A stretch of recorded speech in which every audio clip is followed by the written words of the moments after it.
حبشی عورت تھی، کالی عورت. آپ دیکھیے وہ بہت خوبصورت عورت بھی نہیں تھی، کالی عورت، لیکن اس کو بھی اس بات کا احساس تھا کہ مجھے بے پردہ نہیں ہونا چاہیے. میں تکلیف برداشت کر سکتی ہوں لیکن بے پردگی کی تکلیف برداشت نہیں کر سکتی. وہ حیا والی عورت تھی. اس حدیث کو امام البخاری اور مسلم دونوں نے روایت کیا ہے.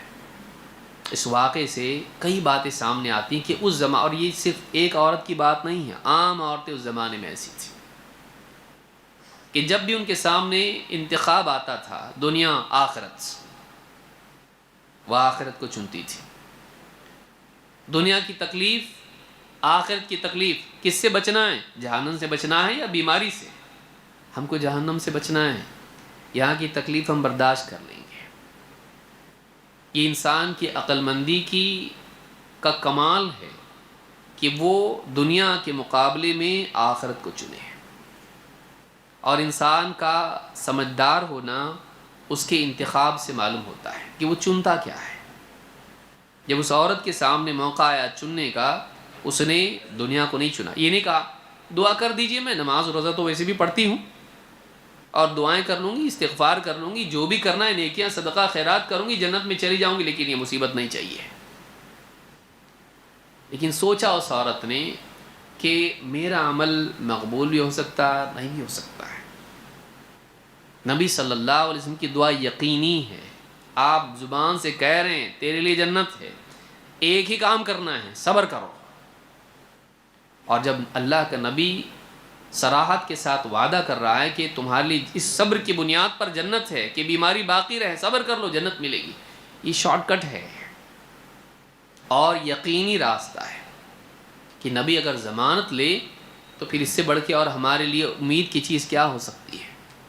اس عورت نے فوراً اس موقع کا فائدہ اٹھایا اور نبی صلی اللہ علیہ وسلم کی پیشکش کو قبول کر لیا. لیکن دنیا کی تکلیف پر راضی رہنا بھی اس نے اختیار کیا. کوئی بات نہیں، ہم لوگ برداشت کر لیں گے. اس سے معلوم ہوتا ہے کہ اس زمانے کی عورتوں میں یہ بات تھی کہ آخرت کے مقابلے میں دنیا کی تکلیف چل جائے گی. آخرت کے مقابلے میں دنیا کی تکلیف ہم برداشت کر لیں گے تاکہ آخرت میں جہنم سے نجات مل جائے، ہم کو جنت مل جائے. نہ صرف خواتین کے لیے بلکہ مردوں کے لیے بھی یہ واقعہ بہت بڑی عبرت اور بہت بڑا سبق ہے. ہمارے لیے اپنے آپ کو جانچنے کا یہ پیمانہ ہے کہ ہم کیا چنتے ہیں. وہ ایک عورت جو حبشی عورت ہے، اس نے دیکھی کتنا انتخاب اچھا کیا. کیا ہم اپنی زندگی میں دنیا کی تکلیفوں سے بچنے کے لیے آخرت کا خطرہ نہیں مول لیتے ہیں؟ کتنے لوگ ہیں جو حرام طریقے سے علاج کرتے ہیں تاکہ شفا مل جائے. اس ڈاکٹر کے پاس گئے، اس ڈاکٹر کے پاس گئے، ٹھیک نہیں ہو رہا ہے، درگاہ پہ چلے گئے، تعویذ گنڈے گلوں میں باندھ لیے، کڑے ناڑے اور نہ جانے دھاگے اور گھر کے اندر کتنی خرافات کر لی. عامل کے نام کے تحت جادوگروں کے پاس بھی چلے گئے. نام اچھا ہونے سے کام اچھا نہیں ہوتا. شرکی اعمال کر لیے اور بعد میں سوچا توبہ کر لیں گے، کم سے کم اس بات سے تو نجات مل جائے گی، اس بیماری سے، اس تکلیف سے نجات مل جائے گی. کبھی اپنے لیے، کبھی اولاد کے لیے آدمی سودا کر لیتا ہے اپنے ایمان کا، اپنی توحید کا، کہ اس مصیبت سے نجات مل جائے. تو عورت نے ایسا نہیں کیا. تکلیف دنیا کی چل جائے گی، آخرت کی نہیں چلے گی. یہ تبھی ممکن ہے جب انسان کی نگاہ میں آخرت کا یقین ہو اور آخرت دنیا کے مقابلے میں زیادہ بڑی ہو. وہ اپنے ایمان کی نگاہ سے دیکھ رہا ہو کہ آخرت یقینی ہے، دنیا ختم ہونے والی ہے، آخرت باقی رہنے والی ہے. دنیا کی تکلیف 4 دن کی چل جائے گی، فقر و فاقہ ہو، بیماری ہو، پریشانیاں ہوں، یہ 4 دن کی تکلیفیں ختم ہو جائے گی. آخرت ہمیشہ باقی رہنے والی ہے. دنیا میں راحت غلط طریقے سے مل جائے لیکن اس کی سزا آخرت میں ملے جہنم کی صورت میں، ہم کو یہ برداشت نہیں ہے. اس زمانے کی عورتوں میں یہ چیز بہت مضبوطی کے ساتھ ان کے دلوں میں تھی اور یہ آخرت کے یقین سے جڑی ہوئی چیز تھی اور نبی صلی اللہ علیہ وسلم کی بات پر یقین سے جڑی ہوئی تھی. آپ نے بول دیا، مان لیا اس عورت نے، تمہارے لیے جنت. کہا ٹھیک، میں صبر کروں گی. یہ نہیں کہا ایک کام کرتی ہوں مجھ کو 2 دن دیجیے، میں اپنے شوہر سے مشورہ کرتی ہوں، مجھے استخارہ کرنے دیجیے۔ اس نے کہا نبی کی زبان سے بات نکلی، اس میں کوئی دو رائے ہو ہی نہیں سکتی ہے، آپ نے کہہ دیا ختم ہو گئی بات، جنت ملے گی کا مطلب ملے گی، اس میں کوئی شک نہیں ہے، یقین ہونا چاہیے۔ اللہ اور اس کے رسول کی بات پر یقین اور آخرت کا یقین، یہ 2 یقین ایسے ہیں جو انسان کو واقعی اعلیٰ اوصاف کا حامل بناتے ہیں۔ انسان کا لیول بڑھتا ہے اس کی یقین سے، اس کی زندگی کا معیار، اس کے اعمال کا اونچا ہونا معیار یہ بڑھتا ہے اس کی یقین کے اونچا ہونے سے۔ اور اس زمانے کی عورتوں میں یقین ان کے دلوں میں کوٹ کوٹ کر بھرا ہوا تھا۔ تو یہ پہلی چیز ہے جو ہمارے اندر بھی ہونی چاہیے، نہ صرف عورتوں میں بلکہ مردوں میں بھی۔ ہماری مائیں بہنیں دیکھیں کہ آج تھوڑی موڑی تکلیف کے لیے، دنیا کی ذرا سی پریشانی کے لیے شوہر کو مجبور کر دیتے ہیں کہ وہ حرام بھی کمانے لگے، تنگی ہو رہی ہے، گھر کا کرایہ، بچوں کی فی سے لے کے، اور کبھی کبھی تو اپنی عیاشیاں، زیورات اور کپڑے اچھے، اور ہم کو آسانی سے رہنا ہے، آسائش میں رہنا ہے، اس کے لیے ہم شوہر کو اتنا مجبور کر دیتے ہیں کہ پھر مجبور ہو کے وہ حرام کی طرف جاتا ہے۔ کیا فائدہ ایسی زندگی کا کہ انسان دنیا میں آرام سے اور آخرت میں جہنم میں چلا جائے حرام کھانے کی وجہ سے؟ آپ تو آرام سے اور آپ کا شوہر جہنم میں جائے حرام کمانے کی وجہ سے، جھوٹ، دھوکہ اور خیانت سب کچھ کرنے لگ جائے اس وجہ سے کہ مجھ کو کمانا ہے، میری ذمہ داری ہے، اور دنیا میں مجھ کو دنیا کی جہنم سے نجات چاہیے۔ دنیا کی جہنم سے بچنے کے لیے وہ آخرت کی جہنم کا خطرہ مول لے اور اس کا سبب ایک عورت بنے، بیوی بنے، یہ کتنی بدقسمتی ہے۔ تو ایک بہت بڑی چیز یہ ہے کہ انسان کو دنیا کے مقابلے میں آخرت کو چننا چاہیے اور دنیا کی تکلیف برداشت کر لینا چاہیے آخرت کی تکلیف سے بچنے کے لیے۔ اللہ تعالیٰ دونوں جہانوں میں راحت دے تو بہت اچھی بات ہے۔ ربنا آتنا فی الدنیا حسنہ وفی الآخرۃ حسنہ وقنا عذاب النار، ہم کو دعا سکھائی گئی ہے، لیکن کبھی زندگی میں انتخاب ہوتا ہے یہ یا یہ، تو ایسے وقت میں جب 2 میں سے ایک کو چننا ہو تو انسان ہمیشہ آخرت کو چنے۔ 2 میں سے ایک کو چننا ہو تو ہمیشہ وہ آخرت کو چنے، یہ اس کی عقل مندی کی علامت اور دلیل ہے۔ نمبر 2، دوسری چیز جو زمانے کی عورتوں میں دیکھنے کو ملتی ہے وہ اللہ اور اس کے رسول کے حکم کی تعمیل ہے۔ حکم دے دیا ماننا ہے، چاہے دل پر کتنا ہی بوجھ کیوں نہ پڑے۔ سارے احکام شریعت کے ایسے تو نہیں کہ اس کے اندر انسان کو آسانی ہو، یا اس سے بڑھ کر یہ کہ اس میں لذت محسوس ہو۔ روزے میں مشقت ہے، افطار میں لذت ہے، سارے اعمال ایسے نہیں ہیں۔ رمضان میں مشقت ہے، عید کے دن خوشی ہے۔ دین میں اعمال ایسے ہیں کہ بعض اوقات ان اعمال میں لذت اور راحت ہوتی ہے، لیکن بہت سارے اعمال ایسے ہیں کہ اس میں بڑی مشقت ہوتی ہے، کبھی جسمانی اعتبار سے، کبھی نفسیاتی اعتبار سے، کبھی فزیکل لیول پر اور کبھی سائیکولوجیکل لیول پر۔ انسان کے دل پر ایک بوجھ ہوتا ہے۔ انسان کو چاہیے کہ وہ اللہ اور اس کے رسول کے حکم کو پورا کرنے میں چاہے کسی بھی قسم کی تکلیف آئے، جسمانی، نفسیاتی، معاشی، سماجی، اس کو برداشت کر لے۔ جب تک یہ رزق وہ نہیں لیتا ہے، جب تک یہ مشقت برداشت کرنے کے لیے اپنے آپ کو آمادہ نہیں کرتا ہے، واقعی وہ فرما برداروں میں شمار نہیں ہو سکتا اس کا۔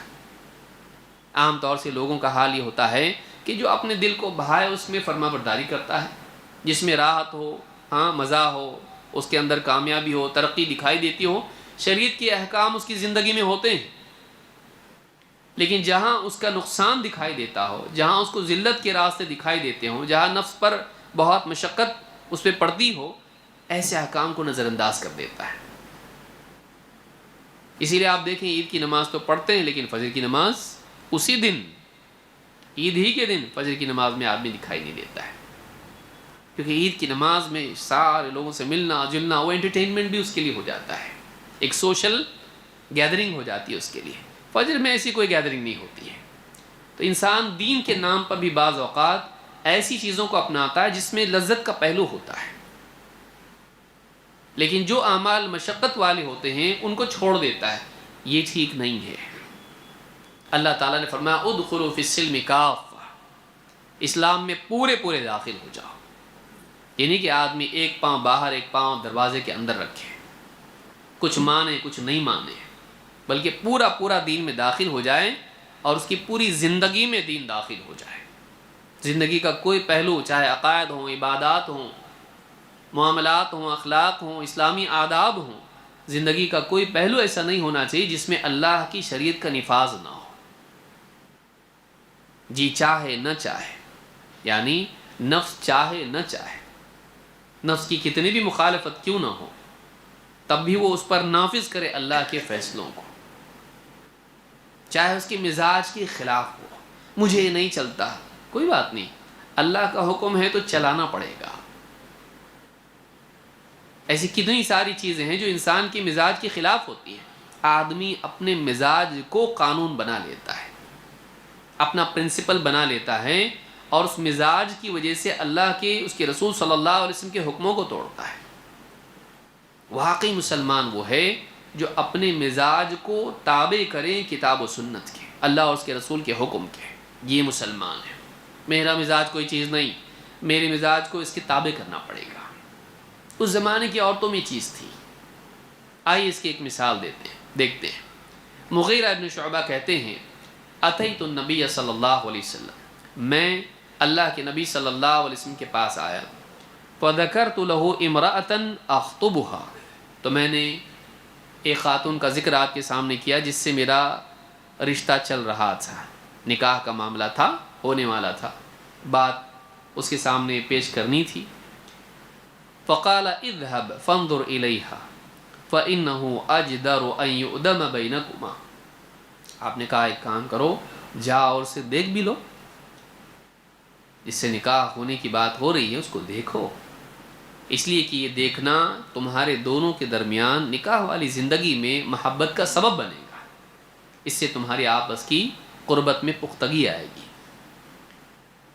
کہتے ہیں فَأَتَيْتُ امْرَأَةً مِّنَ الْأَنصَارِ فَخَطَبْتُهَا إِلَىٰ أَبَوَيْهَا، کہتے ہیں ایک انصاری خاتون اس کے گھر گیا جس سے نکاح کا پیغام دینا تھا، اور اس کے ماں باپ سے میں نے بات چیت کی اور نکاح کا پیغام دیا۔ وَأَخْبَرْتُهُمَا بِقَوْلِ النَّبِيِّ صلی اللہ علیہ وسلم، اور ان کو بتایا کہ اللہ کے نبی صلی اللہ علیہ وسلم نے یہ کہا کہ دیکھ بھی لو۔ فَكَأَنَّهُمَا كَرِهَا ذَلِكَ، ماں باپ کو یہ چیز، ماں باپ پر بڑی بھاری گزری، وہ بہت ہی غیرت مند لوگ تھے۔ ہماری بچی کو کوئی پرایا شخص دیکھے، ان کے مزاج میں چیز نہیں تھی۔ غور کریں آج کے دور میں بدقسمتی سے خود مائیں اپنی بچیوں کو بے پردگی کے ساتھ دوسروں کے ولیموں میں لے جاتی ہیں تاکہ اس کو دیکھیں اور اس کو رشتہ آئے۔ گھر میں بیٹھی ہوئی بچی ہے، ماں باپ کے مزاج میں پردہ ہے، ان پر یہ چیز بہت بھاری گزری کیونکہ مزاج میں ان کے تھا ہی نہیں ہے۔ ہماری بچی کو کوئی پرایا آدمی دیکھ نہیں سکتا ہے، جبکہ یہ رشتہ دے ابھی تک وہ اصول بنا نہیں ہے سماج میں۔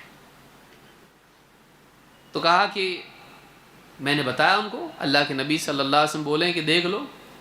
فَكَأَنُّمَا، طبیعت میں نہیں تھا یہ، کہتے ہیں ان پر بہت بوجھ ہوا ہے اس کا کہ میں دیکھوں ان کی بیٹی کو۔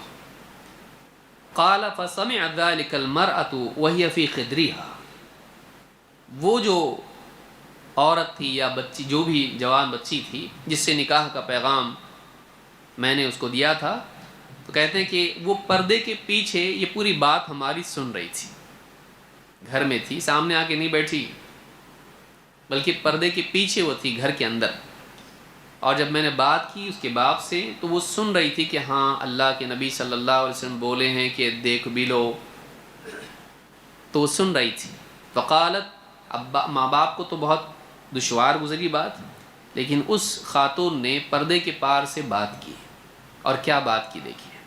فقالت ان کان رسول اللہ صلی اللہ علیہ وسلم امرک ان تنظر فانظر والا فانشدک، اگر آپ کو اللہ کے رسول صلی اللہ علیہ وسلم نے اس بات کا حکم دیا ہے کہ آپ مجھے دیکھیں تب تو دیکھیے، ورنہ میں آپ کو اللہ کا خوف دلاتی ہوں، اللہ کا واسطہ دیتی ہوں، مت دیکھنا۔ اگر واقعی اللہ کے رسول صلی اللہ علیہ وسلم کا حکم ہے تب تو ٹھیک، آپ کے حکم کے آگے تو ہم نہیں جا سکتے ہیں۔ لیکن اگر ایسا نہیں ہے تو اللہ کا خوف دلاتی ہوں ایسا ہرگز بھی مت کرنا. کأنہا اعدم ذالک، اور اس کی بات سے ایسا محسوس ہوتا تھا کہ یہ چیز اس کے لیے بہت بڑی تھی کہ کوئی پرایا مرد اس کو دیکھے. فکأنہا اعدم ذالک، یہ چیز اس کے لیے بہت ٹف تھی، بہت بھاری تھی، بہت مشکل تھی، بہت بڑا بوجھ تھی اس پر کہ میں دیکھوں اس کو. لیکن پھر بھی اس نے کیا کہا، اگر اللہ کے نبی صلی اللہ علیہ وسلم کا حکم ہے تب تو دیکھنا، ورنہ نہیں، ورنہ نہیں. کہتے ہیں کہ فنظرت الیہا، اب ان کو اللہ کے نبی صلی اللہ علیہ وسلم نے کہا تھا دیکھ لو، تمہاری آپس کی محبت میں اس سے اضافہ ہوگا، نکاح سے پہلے دیکھ لو، اور یہی ادب ہے. کہتے ہیں کہ فنظرت الیہا، تو بہرحال جب ان لوگوں نے سنا اور راضی ہو گئے، ماں باپ بھی اور وہ بچی بھی راضی ہو گئی. فنظرت الیہا، تو میں نے اس کو دیکھا. فتزوجتھا، اور میں نے اس سے نکاح بھی کیا. فذکر من موافقتھا، اور راوی کہتے ہیں کہ پھر انہوں نے بیان کیا کہ ہماری جوڑی خوب جمی. فذکر من موافقتھا، کہ ان کی اور اس خاتون کی نکاح کی زندگی میں موافقت تھی، کوئی جھگڑا فساد نہیں تھا. تو دیکھنے سے اللہ کے نبی صلی اللہ علیہ وسلم نے جو وعدہ کیا تھا اور جو آپ نے ترغیب دی تھی کہ اس سے محبت بڑھے گی، واقعی اس کا نتیجہ بھی یہی نکلا کہ آپ کی بات انہوں نے بھی مانی، آپ کی بات ماں باپ نے بھی مانی، اور اس خاتون نے بھی مانی. تو نتیجہ یہ ہوا کہ نکاح بھی ہوا اور دونوں کے درمیان موافقت اور محبت باقی رہی. تو یہ نتیجہ تھا رسول اکرم صلی اللہ علیہ وسلم کی بات ماننے کا. لیکن یہاں دیکھنے کی اس واقعے کو امام احمد، ترمذی، ابن ماجہ اور نسائی وغیرہ سبھی نے روایت کیا ہے. اس میں دیکھنے کی چیز یہ ہے کہ اس زمانے کے ماں باپ اور اس زمانے کی بچیاں، خواتین کیسے مزاج کی تھیں. ہم کو کوئی دیکھ نہیں سکتا، وہ پردے والی عورتیں تھیں. اور یہ چیز صرف بطور رسم ان میں نہیں تھی. دیکھیے یہ بھی غور کرنے کی چیز ہے. ماں باپ پر بھی بہت بوجھ تھا یہ، اور اس خاتون پر بھی بہت بوجھ تھا کہ کوئی دیکھے. یعنی یہ ان کی طبیعت میں چیز تھی. یہ نہیں کہ بطور رسم انہوں نے پردہ اختیار کر لیا تھا. بعض اوقات ہوتا ہے نا کہ شوہر کے گھر میں تو ہے پردے سے، کیونکہ شوہر بہت جلاد ہے، لیکن جیسی میکے جاتی ہے گھومنے کے لیے چوپاٹی پہ، بغیر پردے کے گھومے گی. ہاں، کیونکہ یہاں اس کی جیلر کے جیل میں ہے وہ. لیکن جب میکے آئی ہے تو میکے آنے کے بعد کون دیکھتا ہے؟ تو سارے گھر والوں کے ساتھ پکنک پر گئی ہے گارڈن میں، کوئی پردہ نہیں. بعض اوقات ایسا ہوتا ہے. تو پردہ رسم کے طور پر نہیں ہونا چاہیے، پردہ مزاج میں ہونا چاہیے. اگر انسان کے اور ایک عورت کے دل میں حیا ہو تو اس کی زندگی میں پردہ آتا ہے. تو پردہ مزاج کا نام ہے، رسم کا نہیں. تو آپ دیکھیں ماں باپ کو بھی آپ دیکھیں، اس خاتون کو بھی اور اس عورت کو بھی آپ دیکھیں، بالکل بھی اس پر بہت یعنی گراں گزرا. یہ بات بہت سخت تھی ان کے لیے کہ کوئی دیکھے ان کو. یہ مزاج ایک مسلمان عورت کا ہونا چاہیے. اس زمانے میں یہ مزاج ان میں تھا. لیکن اس کے باوجود آپ دیکھیے دوسری چیز جو یہاں سیکھنے کی ہے، طبیعت پر بوجھ ہے، لیکن اللہ کے نبی صلی اللہ علیہ وسلم نے کہا کہ دیکھ لو، تو اپنی طبیعت کے خلاف اس پر راضی ہو گئی. ہاں، اگر اللہ کے نبی صلی اللہ علیہ وسلم بولے ہیں ٹھیک ہے ہم راضی ہیں، اگرچہ طبیعت نہیں قبول کر رہی اس بات کو، لیکن ہماری طبیعت پر بھی نبی صلی اللہ علیہ وسلم کا حکم ہم غالب کریں گے. یہ مزاج اس زمانے کی عورتوں میں تھا. ہم کو کیا پسند ہے، کیا نہیں پسند ہے، ہم کو کیا چلتا نہیں چلتا، ہمارا مزاج ایسا ہے، ہمارے گھر میں ایسا رہا ہے، سب چھوڑ دو. اللہ اور اس کے رسول کا حکم آ گیا، ختم. ہم اس کو لے کے چلیں گے. ہماری شادیاں آپ دیکھیں، ہماری شادیوں میں سارے ریکارڈ بریک ہو جاتے ہیں بے حیائی کے. پھر ہم نکاح میں اتنے خوش ہو جاتے سب لوگ، ماں باپ بھائی بہن اور سب سے زیادہ دلہن، اتنے خوش ہو جاتے اور دولہا بھی کہ شریعت کی کسی چیز کا لحاظ نہیں ہوتا ہے. میوزک، ناچ گانے، بے پردگی اور ہر قسم کی برائی ہمارے نکاح میں فضول خرچی سے لے کے سب کچھ دیکھنے میں آتا ہے. اور بولنے والا بولتے بولتے اس کی آواز دب جاتی ہے کہ بھائی یہ سب چیزیں صحیح نہیں ہیں. ایسے آدمی کو پاگل سمجھا جاتا ہے جو ان کو منع کرے. چاہے وہ خاندان کا ہو یا کوئی عالم ہو. ایسا آدمی یعنی خوشی میں خوشیوں کو مقدر کرنے والا ہو جاتا ہے. موڈ خراب کر دیا اس نے، بھئی نکاح نکاح ہے، جنازے کی طرح تھوڑی ہونا چاہیے، یہ مزاج بن جاتا ہے. تو یہ جو نکاح کا جو معاملہ ہے، آج آپ دیکھیے ہمارے سماج میں نکاح میں ہر قسم کی بے پردگی ہوتی ہے. ساری خواتین خوبصورت بالکل میک اپ کر کے، اچھے اچھے لباس پہن کے، بغیر پردے کے. اتنا سب میک اپ اور اتنا سب کچھ اچھا لباس پہن کے کون پردے میں آئے گا بھائی؟ اور ساری جو ہے تتلیوں کی طرح گھومتی رہتی پوری مردوں کے یہاں پر. چاہے وہ کھانے کھلانے کا وقت ہو، یہ بہت سخت بات بول رہا ہوں میں، لیکن یہ یاد رکھیں نہیں ہونا چاہیے. خاموشی گندگی کے پھیلنے کا ذریعہ بنتی ہے. تھوڑا کڑوا بولنا پڑتا ہے تاکہ دل میں چوٹ لگے. خواتین کو پردے والی ہونا چاہیے، اور پردہ صرف رسم کا نام نہیں ہے، پردہ مزاج کا نام ہے. مزاج میں بھی پردہ ہونا چاہیے. ایک عورت کو بہت سخت لگے بے پردہ ہونا، بہت برا لگے بے پردہ ہونا، اس کے لیے آسان نہ ہو، بہت مجبوری کے حالات میں بھی برا لگے. اس سے پہلا بھی واقعہ آپ دیکھیے، مرغی کی حالت میں شریعت کے مکلف بھی نہیں ہو، کوئی گناہ بھی نہیں ہوگا اس کے اوپر. چکر آ کے گرنے پر کیا شریعت ہے؟ بے ہوشی کی حالت میں کوئی شریعت کا نفاذ اس کے اوپر ہوتا ہے؟ نہیں، مکلف ہے ہی نہیں اس حالت میں. لیکن جس حالت میں میں مکلف نہیں ہوں، اس حالت میں بھی میں نہیں پسند کروں گی کہ اللہ کا حکم ٹوٹے. سوچیں کیا مزاج ہے ان لوگوں کا. ایسی حالت میں جس پر میری کوئی پکڑ نہیں ہے، اس حالت میں بھی میں نہیں چاہوں گی کہ میں لوگوں کے سامنے بے پردہ ہو جاؤں. یہ مزاج ہے، یہ اس زمانے کی عورتوں کا مزاج تھا. اور آگے بڑھتے ہیں. دین میں اس زمانے کی عورتوں میں دین کا علم حاصل کرنے کا شوق تھا. زیورات جمع کرنے کا، اچھے کپڑے جمع کرنے کا، گھر اچھا سجانے کا، کھانے پینے کا، پکنک کرنے کا. ان کے ہاں دین سیکھنے کا مزاج تھا. مردوں کے مقابلے میں وہ چاہتی تھی کہ ہم کو بھی ٹائم ملنا چاہیے، اور نبی صلی اللہ علیہ وسلم سے سوالات پوچھتی تھی. ابو سعید رضی اللہ تعالیٰ کہتے ہیں، جاءت امرأة الى رسول اللہ صلی اللہ علیہ وسلم فقالت یا رسول اللہ ذهب الرجال بحدیثک. فرماتے ہیں کہ ایک عورت اللہ کے رسول صلی اللہ علیہ وسلم کی خدمت میں حاضر ہوئی اور کہا، اللہ کے رسول، مرد سارا وقت آپ کا لے لیتے ہیں، ساری باتیں آپ کی سنتے ہیں. فاجعل لنا من نفسک یوما نأتیک فیہ تعلمنا مما علمک اللہ. آپ اپنے اوقات میں سے ایک دن ہمارے لیے بھی تو مقرر کیجئے کہ ہم آپ کی خدمت میں حاضر ہوں اور آپ ہمیں وہ سکھائیں جو اللہ نے آپ کو سکھایا ہے. آپ وہ علم ہم کو تعلیم دیں جو اللہ نے آپ کو عطا کیا ہے.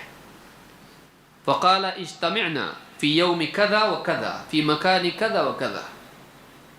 آپ کے سامنے جب ان کی طرف سے یہ گزارش آئی تو آپ نے کہا ٹھیک ہے، تم فلاں فلاں دن فلاں فلاں جگہ جمع ہو جاؤ. ساری عورتیں ایک جگہ جمع ہو.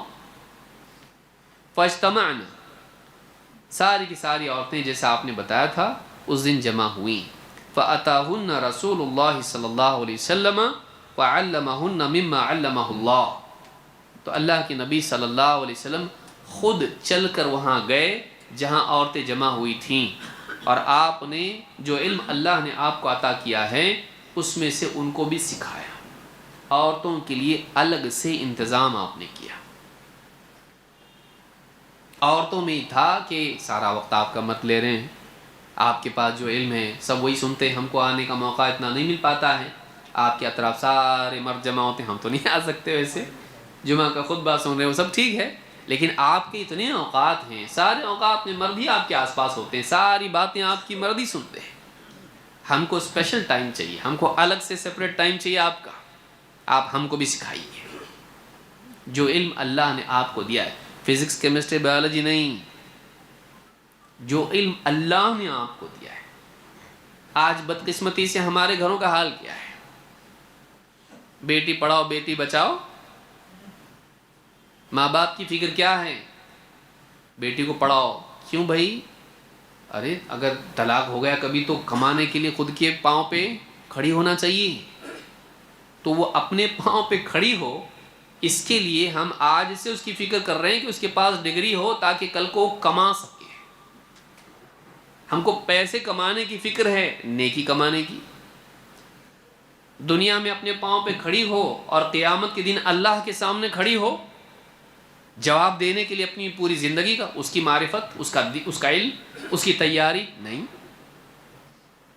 دنیاوی علوم کے لیے ہم کتنے سالوں سال ان کو لگا دیتے ہیں، پہلی سے 10ویں تک، بلکہ پہلی کے پہلے بھی پڑھاتے ہیں ان کو پلے اسکول، اور اس کے بعد پھر 10ویں کے بعد 12ویں، 12ویں کے بعد 15، 15 کے بعد ایم اے، اور نہ جانے آگے کتنا پڑھے گی، پی ایچ ڈی کرے گی۔ اسلام میں تعلیم کے بارے میں ممانعت نہیں دنیاوی اعتبار سے، جتنا چاہے پڑھے، لیکن دین میں صفر۔ نہ اس کو حیض کے مسائل معلوم ہے، نہ پردے کے مسائل معلوم ہے، نہ بیوی شوہر کے حقوق معلوم ہے، نہ اولاد کی تربیت معلوم ہے، جو واقعی اس کی زندگی کی ضرورت ہے، جو اچھا انسان بننے میں، اچھی مسلمان بننے میں اس کے لیے ضروری ہے، یہ علم اس کے پاس نہیں ہے۔ فزکس کیمسٹری پڑھ کے بچوں کی تربیت کرے گی؟ سوچنے کی چیز۔ دین کے علم سے ہم ان کو محروم رکھتے ہیں۔ اس زمانے میں عورتوں کی فکر کیا تھی؟ ہم کو بزنس سیکھنا ہے، مینجمنٹ میں کوئی کورس کرنا ہے، ہم کو باٹنی میں کوئی کورس کرنا ہے، پیڑ کیسے ہوتے ہیں اور پھول پھل کیسے ہوتے ہیں، نہیں۔ تعلمنا مما علمک اللہ، آپ کو جو علم اللہ نے دیا ہے وہ علم ہم کو بھی چاہیے۔ ایک عورت کے مزاج میں یہ چیز ہونی چاہیے۔ پھر اس کے بعد دنیا کا علم حاصل کرے جتنا چاہے، کون منع کیا ہے، لیکن دین کے علم سے محروم ہونا یہ سب سے بڑی محرومی ہے۔ اصل علم یہ ہے جو کام آتا ہے دنیا میں بھی اور آخرت میں بھی۔ آپ دیکھیں اسکولیں بھری ہوئی ہیں اور ہمارے مکتب خالی۔ خواتین کو اپنی بچیوں کے بارے، اور اسی وجہ سے بہت سارے طلاق اور خلا بھی ہو رہے ہیں، کیوں؟ معلوم ہی نہیں کیسا رہنا چاہیے شوہر کے ساتھ، کیسی زندگی بہتر گزارنی چاہیے، نہیں معلوم ہے۔ تعلقات، بے دینی، بچوں کی تربیت نہیں ہو پا رہی ہے، پھر بعد میں آ رہے ہیں بچہ ڈرگ ایڈکٹ بن رہا ہے اور لڑکی مرتد ہو گئی، ماں کو بھی معلوم نہیں تربیت کیسی کرنا چاہیے بچوں کی، اور کبھی دینی مجالس میں لائی نہیں، وہ کبھی بھیجا نہیں اس نے، پڑھ دنیا کی پڑھائی کرتی رہے بس۔ وہ اتنا پڑھ لیتی ہے کہ پھر پڑھانے لگتی ہے، ماں باپ کو ہی پڑھاتی ہے، آپ لوگوں نے ایسا نہیں، ایسا رہنا چاہیے، پھر وہ پڑھاتی ہے، پھر سنتی نہیں وہ، آپ اس کو نصیحت کرو اردو میں تو وہ انگلش میں آپ کو جواب دیتی ہے، کیونکہ اتنا پڑھ چکی ہے کہ اب آپ اس کو پڑھا نہیں سکتے، اب وہ آپ کو پڑھائے گی۔ اور کتنے ماں باپ پھر مولوی صاحب کو فون کرتے ہیں، کوئی دعا ہے بچی کے سدھرنے کی؟ ہے، استغفار کرو اب اللہ سے اپنے گناہوں کی، اس کو چھوڑو، اب اپنی فکر کرو، سارا وبال تم پر آنے والا ہے۔ اس زمانے کی عورتوں میں دین کا علم حاصل کرنے کا شوق تھا۔ دنیا کا علم منع نہیں ہے، لیکن دین کا علم فرض ہے۔ طلب العلم فریضۃ علی کل مسلم، دین کا علم حاصل کرنا ہر مسلمان پر فرض ہے۔ عائشہ رضی اللہ تعالیٰ عنہ فرماتی ہیں، نعم النساء نساء الانصار لم یکن یمنعہن الحیاء ان یتفقہن فی الدین۔ انصار کی عورتیں کیسی عمدہ عورتیں تھیں، کتنی ہائی لیول کی عورتیں تھیں۔ نعم النساء نساء الانصار، ان کا بہترین ہونا، اعلیٰ ہونا کس چیز میں تھا؟ کہا لم یکن یمنعہن الحیاء ان یتفقہن فی الدین، دین میں گہری سمجھ حاصل کرنے میں حیا ان کے لیے رکاوٹ نہیں بنتی تھی۔ نبی صلی اللہ علیہ وسلم سے بہت سارے ایسے مسائل پوچھتی تھیں جو خاص عورتوں سے تعلق رکھتے ہیں۔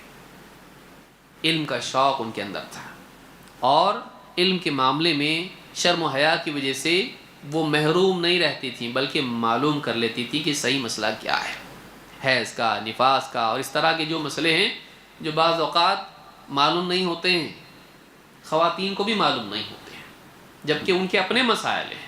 کیوں؟ اس لیے کہ سیکھا ہی نہیں کبھی، اس بارے میں نہ کچھ پڑھا، نہ سنا، نہ سیکھا، نہیں معلوم، اور بعد میں پھر نکاح کے بعد مسائل پیدا ہو جاتے ہیں۔ تو اپنی بچیوں کو خاص کر کے خواتین دینی علم سے کی طرف راغب کریں، اور یہ بچپن سے ہوتا ہے۔ آپ سالوں سال ان کو چھوڑے رکھیں اور دنیا دنیا دنیا وہ سنتی رہیں، پھر بعد میں جب آپ کو اس میں بگاڑ دکھائی دینے لگے تب آپ کو سمجھ میں آئے کہ اب اس کو دین چاہیے، اب وہ آپ کے ہاتھ میں ہے نہیں، اب آپ کے ہاتھ میں نہیں ہے، وہ نہیں سنتی ہے۔ پھر شروع سے یاد رکھیے اس کو، شروع سے مزاج بنائیے، اور بعد میں اگر اللہ ہدایت دے دے کسی کو تو اللہ جس کو چاہے ہدایت دے، لیکن بہت مشکل پڑتا ہے۔ مزاج بگڑ جانے کے بعد دین کی طرف آنا بہت مشکل ہوتا ہے۔ اسی طرح سے اس زمانے کی عورتوں میں جو خاص چیز دیکھنے میں ملتی ہے وہ زہد و قناعت ہے، اللہ کی خاطر کم پر راضی ہو جانا، دنیا میں کم پر اپنے آپ کو راضی کر کے سادہ زندگی گزار لینا، اس کو زہد کہتے ہیں۔ قناعت، جتنا اللہ نے دیا اس پر راضی رہنا، ناشکری نہیں کرنا۔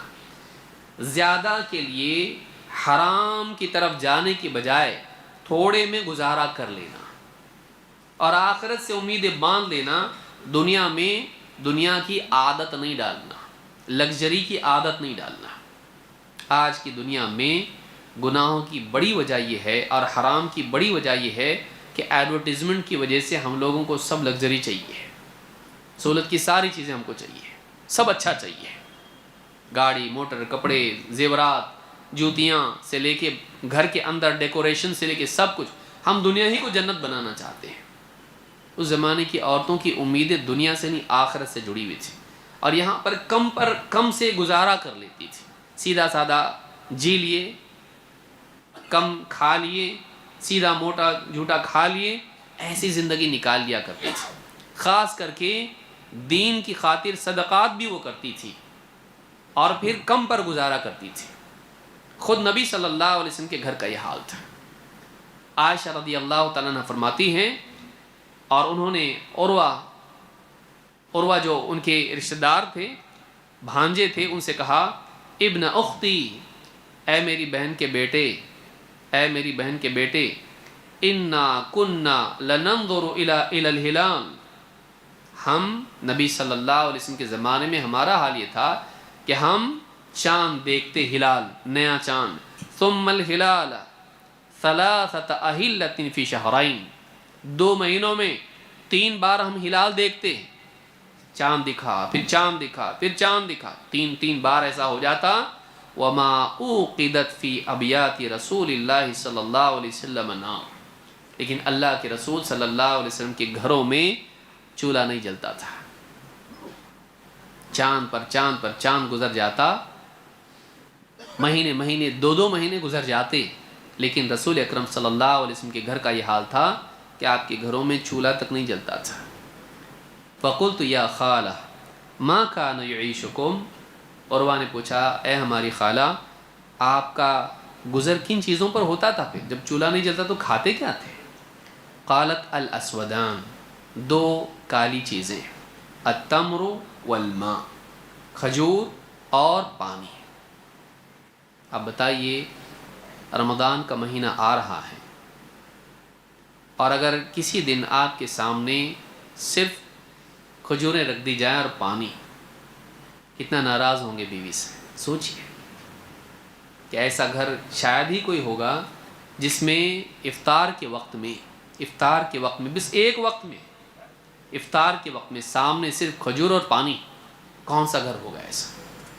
لیکن یہاں 2 مہینے گزر رہے ہیں، صبح، دوپہر، شام، ہر دن کا ہی حال ہے، گھر میں کھانا نہیں پک رہا ہے، چولہا نہیں جل رہا ہے۔ ایسے بھی وہ ایام اللہ کے نبی صلی اللہ علیہ وسلم پر آئے جو سارے نبیوں کے سردار ہیں، لیکن آپ دیکھیے بیویوں کا حال کیا ہے، وہ برداشت کر جاتی تھیں، اس کو برداشت کر لیتی تھی، کیونکہ اللہ کے نبی صلی اللہ علیہ وسلم رات دن اللہ کے دین کی اشاعت میں آپ لگے رہتے تھے، اور معاشی اعتبار سے تنگی بھی آتی تھی، لیکن وہ اس کو برداشت کر لیتی تھی۔ اللہ کے نبی صلی اللہ علیہ وسلم سے شکایت نہیں کرتی تھی، اللہ کی شکایت اور ناشکری نہیں کرتی تھی، بلکہ ایک کے بعد ایک مہینہ گزر جاتا، 2 مہینوں تک ان کے گھر میں چولہے نہیں جلتے تھے۔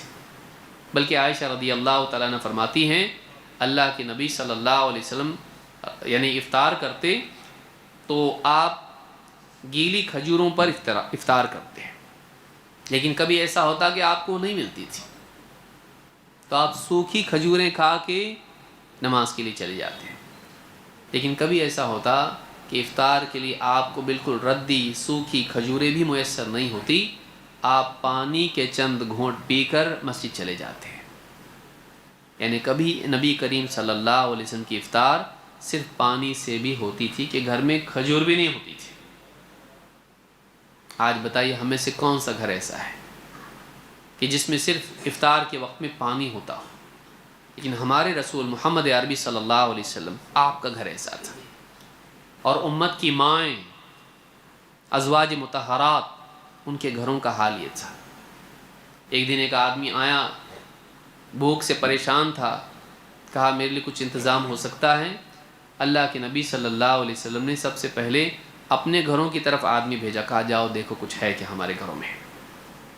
ایک گھر، دوسرا، تیسرا، ساری بیویوں کے گھروں تک وہ جا کے اس نے کہا گھر میں کچھ کھانے کے لیے ہے، ایک مہمان آیا ہوا، نبی صلی اللہ علیہ وسلم بھیجے ہم کو، ہے تو دیجئے۔ ہر گھر سے آواز یہ آئی کہ ہمارے پاس پانی کے سوا کچھ بھی نہیں ہے، کسی ایک گھر میں بھی کھانے کی چیز نہیں ہے۔ پھر آپ نے کہا تم میں سے کوئی ہے جو اس کو اپنا مہمان بنائے، اللہ تعالیٰ اس پر اپنی رحمت نازل کرے۔ دعا دیا آپ نے، پھر وہ صحابی لے کر گئے اور اپنے گھر میں اس مہمان کو کھلایا۔ ان کا حال کیا تھا؟ ان کا حال کیا تھا؟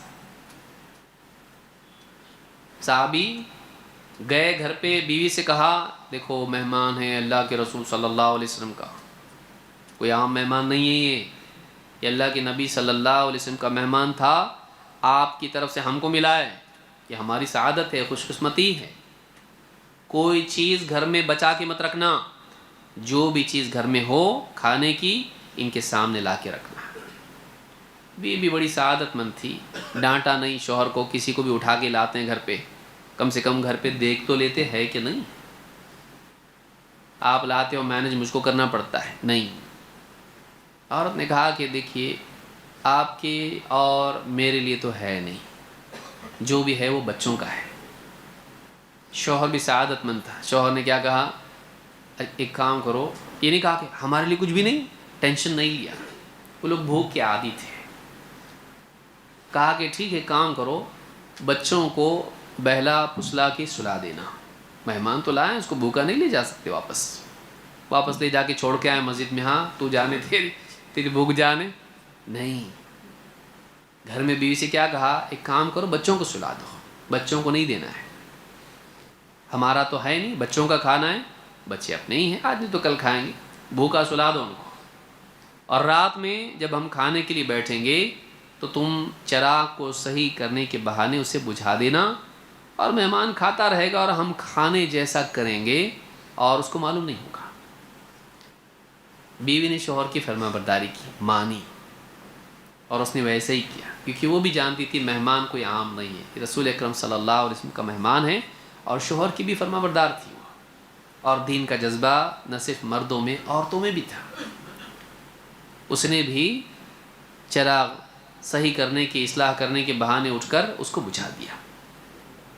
اب مہمان کھاتا رہا اور یہ لوگ دونوں سامنے بیٹھے ہوئے بھوکے، اور مہمان کو معلوم تک نہیں کہ یہ بھوکے نہیں کھا رہے، اس کو لگا یہ بھی کھا رہے ہیں، لیکن سارا کھانا مہمان بچوں کا کھا گیا، اس کو بھی نہیں معلوم، بیچارہ وہ بھی تو اگر معلوم ہوتا تو کھاتا ہو، نہیں کھاتا، اس کو نہیں معلوم ہے، اس نے کھایا۔ اگلے دن اللہ کے نبی صلی اللہ علیہ وسلم کی خدمت میں حاضر ہوئے تو آپ نے کہا رات کو تم نے جو اپنے مہمان کے ساتھ کیا نا، اللہ کو بہت پسند آیا ہو، رات میں تمہارا اپنے مہمان کے ساتھ جو معاملہ تھا اللہ کو معلوم ہے، اللہ تعالیٰ کو بہت پسند آیا ہو، اندھیرے میں جو عمل کیا، جو مہمان کو معلوم نہیں پڑا وہ رحمان کو معلوم پڑا، کیونکہ اللہ تعالیٰ سب دیکھتا ہے، اللہ کے علم میں تھا۔ تو سوچئے کہ اس زمانے میں کیسے نیک لوگ تھے، خود بھوکے رہ کے اپنے مہمان کو کھلایا، اور ان کے گھر کا حال کیا تھا، ہمارے لیے نہیں، بیوی کے لیے نہیں، شوہر کے لیے نہیں، بچوں کے لیے۔ نبی صلی اللہ علیہ وسلم کے گھر کا حال کیا تھا، لیکن کبھی ان کی زبانوں سے ناشکری کے الفاظ نہیں نکلتے تھے، ہم دین کا اتنا کام کر رہے ہیں، اللہ ہمارے ساتھ ایسا کیوں کر رہا ہے، ہم 5 وقت کی نماز بھی ڈھنگ سے نہیں پڑھتے اور فوراً چاہنے لگتے ہیں کہ دنیا کے خزانے آسمان سے ہمارے گھروں پر انڈیل دیے جائیں، ہم ذرا سی انکنوینئنس برداشت نہیں کر پاتے ہیں۔ لیکن اس زمانے میں آپ دیکھیں اتنی ساری قربانیاں دے کر، نبی کے ساتھ جنگوں میں شریک ہونا، نبی کے ساتھ ہر قسم کی دعوتی مہم میں شریک رہنا، ہر قسم کی قربانی دینا، سب کچھ کر کے بھی وہ لوگ کبھی اللہ کی شکایت نہیں کرتے تھے کہ اللہ کیسا ہم کو کیوں نہیں دے رہا اللہ. لیکن ہم ذرا سا دینداری کی طرف آئیں اور تھوڑی سی تکلیف آ جائے، تجارت نہیں چلے یا کچھ بھی کرے، کیوں ایسا اللہ ہمارے ساتھ کر رہا معلوم نہیں. نماز پڑھتا ہوں میں، روزہ رکھتا ہوں، دعا کرتا ہوں، صبح شام کے اذکار کرتا ہوں، سب کچھ تو کرتا ہوں، پھر کیوں نہیں فقر و فاقہ کیوں ہے اس کے باوجود؟ کیوں نہیں ملتا رزق؟ کیوں پروموشن نہیں ہو رہی؟ کیوں ترقی نہیں ہو رہی؟ انسان شکایتیں کرنے لگتا ہے. وہ لوگ شکایت نہیں کرتے تھے، وہ اللہ سے راضی رہتے تھے. تو ایک بہت بڑی چیز تھی جو اس زمانے میں ان لوگوں میں تھی. اس طرح سے اور کئی باتیں ہیں جو اگر ہم دیکھنا چاہیں تو ان کو دیکھ سکتے ہیں، لیکن وقت میں سمجھتا ہوں کہ ختم ہو گیا ہے. اور اس زمانے کی خواتین کی جتنی بھی باتیں آپ دیکھیں، ان کی زندگی کے حالات دیکھ کر مردوں کو بھی شرم آنے لگتی ہے. واللہ وہ جتنے ہائی لیول کی، جس قدر اعلیٰ ترین خواتین تھیں، خواتین تو دور کی بات، مرد ان کو جب دیکھتا ہے کہ ان کی زندگی میں کتنے اونچے درجے کا ایمان تھا، کتنے اعلیٰ صفات وہ تھیں اور کتنا دینداری ان کی پختہ تھی، دیکھنے کے بعد مردوں کو بھی محسوس ہوتا ہے کہ واقعی ہماری زندگی میں بھی کچھ بھی نہیں ہے. جو معیار انہوں نے چھوڑا ہے، جو اسوہ انہوں نے چھوڑا ہے، جس لیول پر وہ تھیں، بعد میں جتنے بھی آنے والے ہیں اس ریکارڈ کو توڑ نہیں سکتے. وہ ایسا ریکارڈ سیٹ کر کے وہ لوگ گئے ہیں. اللہ رب العالمین سے دعا ہے کہ ہمیں اور ہماری ماں و بہنوں کو اللہ تعالیٰ اس بات کی توفیق دے کہ ان کی زندگی سے ہم کچھ نور لیں، کچھ ان کے اوصاف کا کچھ حصہ اللہ رب العالمین ہم سب کو نصیب فرمائیں، اور ہمیں بھی دین پر چلنے والا بنائیں، اللہ کے فیصلوں پر راضی ہونے والا اور تکلیف کے باوجود دین پر جمے رہنے والا اللہ تعالیٰ ہم سب کو بنائیں.